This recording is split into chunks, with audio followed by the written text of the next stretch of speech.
மா ஹுவ ஷைஉல் லதி தஅத் இலைஹி ஜமீஉல் அன்பியா. 10வது கேள்வி, அனைத்து நபிமார்களும் அழைப்பு பணி விடுத்த விடயம் என்ன? இபாதத்துல்லாஹி வஹ்தஹ் வஜ்தினாபுத் தாகூத்.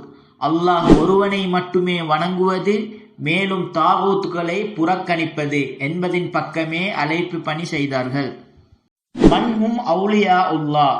11வது கேள்வி, அல்லாஹுடைய அவுலியாக்கள் இறைநேசர்கள் என்பவர்கள் யார்? ஹுமுல்லதீன ஆமனு வகானு யத்தகூன். அல்லாஹு தஆலா சூரா யூனுஸில் 63வது அத்தியாயத்தில் கூறுகின்றான், அவர்கள் எப்படிப்பட்டவர்கள் என்றால், அல்லாஹ்வை உண்மையாகவே விசுவாசித்து அவனை பயந்தவர்களாகவும் இருப்பார்கள். மா ஹுவ ஹக்குல்லாஹி அலல் இபாத். 12வது கேள்வி, அடியார்கள் மீதிருக்கும் அல்லாஹுடைய உரிமை யாது? ஐயஅ்புதூஹு வலா யுஷ்ரிகு பிஹி ஷைஆ. அவர்கள் அவனை மட்டுமே வணங்குவது, மேலும் அவனுக்கு யாதொன்றையும் இணையாக்காமல் இருப்பதாகும். மா ஹுவ ஹக்குல் இபாதி அலல்லாஹ்.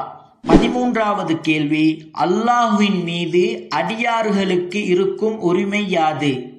அல்லா யுஅذிப மல்லா யுஷ்ரிகு பிஹி ஷைஆ.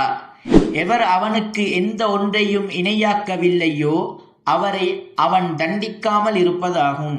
இன்ஷா அல்லாஹ், அல்லாஹுவை ஈமான் கொள்ளுதல் என்ற தலைப்பில் வரக்கூடிய 14வது கேள்வியை அடுத்த வீடியோக்களில் பார்ப்போம்.